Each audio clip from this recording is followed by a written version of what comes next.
Salams and welcome. Thank you for joining me in the English reading of the Holy Quran, translation and commentary by Abdullah Yusuf Ali, published by the IPCI, the Islamic Propagation Center International, from Durban, South Africa. And today we are busy with chapter number 31, also known as Surah Luq'maan, the Prophet Luq'maan alayhi salam, or Luq'maan the Wise. Right, let's start with that. A'udhu billahi minash shaitanir rajim. Bismillahir rahmanir rahim.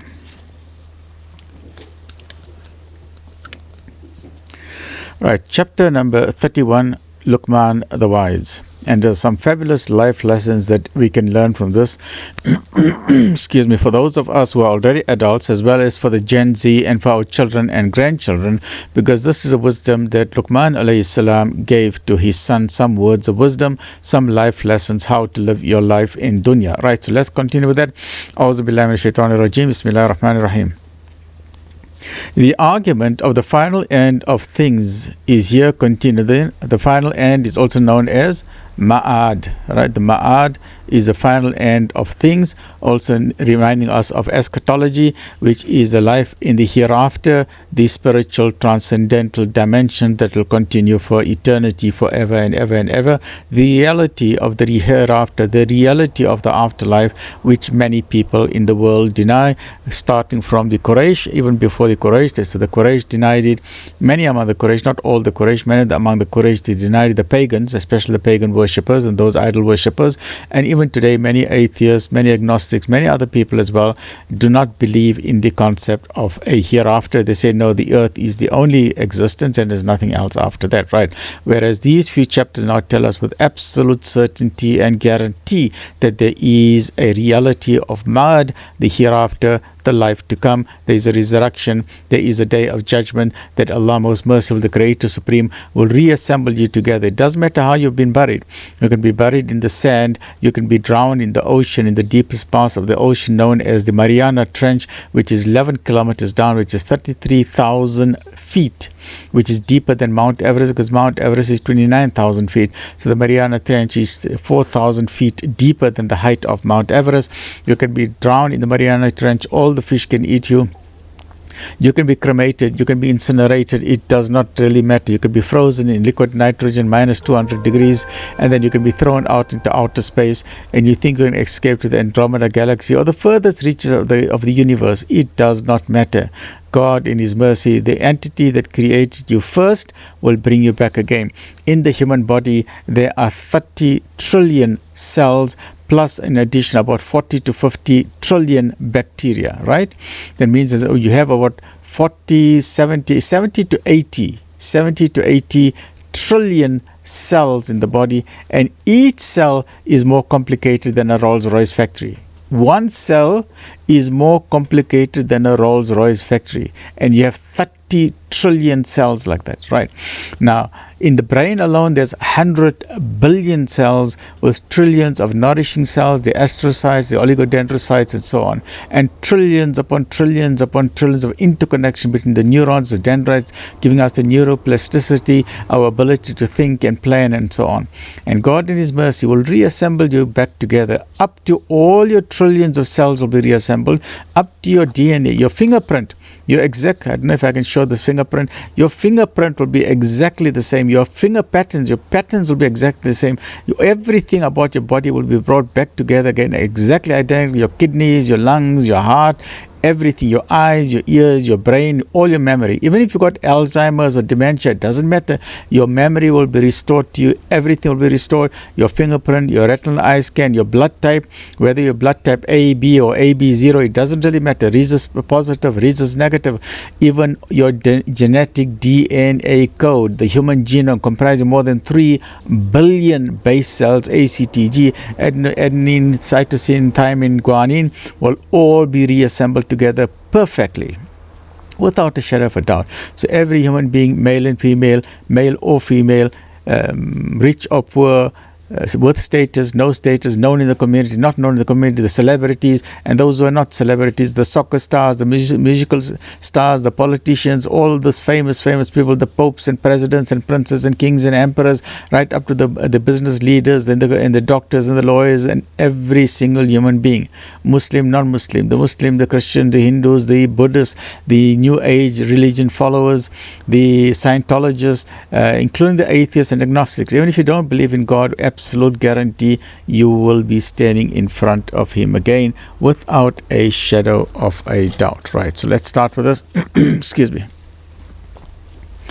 The argument of the final end of things is here continued from another point of view.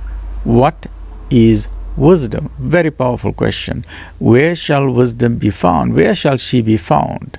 Will she solve the mysteries of time and nature and that world higher than physical nature, which is the spiritual dominion, the spiritual dimension, which is a spiritual transcendental dimension, which is transcendent, higher and above our physical senses, beyond our abilities to hear, see, taste, touch, smell, which brings us nearer to God? And the answer is yes, that indeed wisdom combined with knowledge gives us an understanding of the Creator. And where do we find the best source of wisdom? The best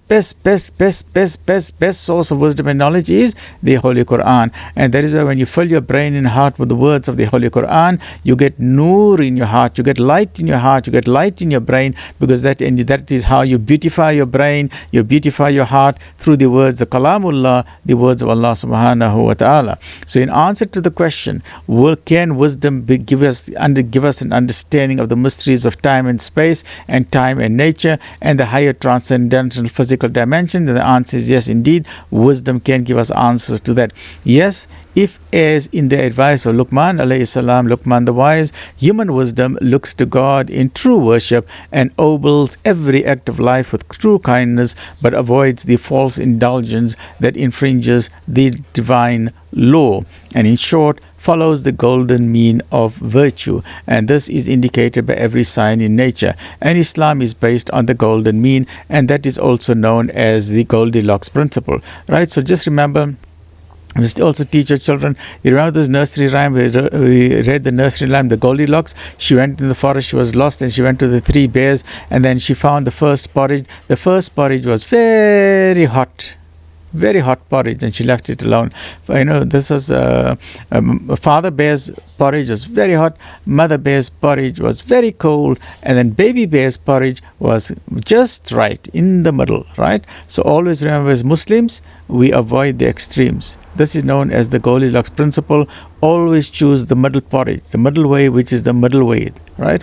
That is the right way, the middle. We are the middle religion, the middle way. Do not be extremists. Don't go extreme to the hot. Don't go extreme to the left. Don't go extreme to the right.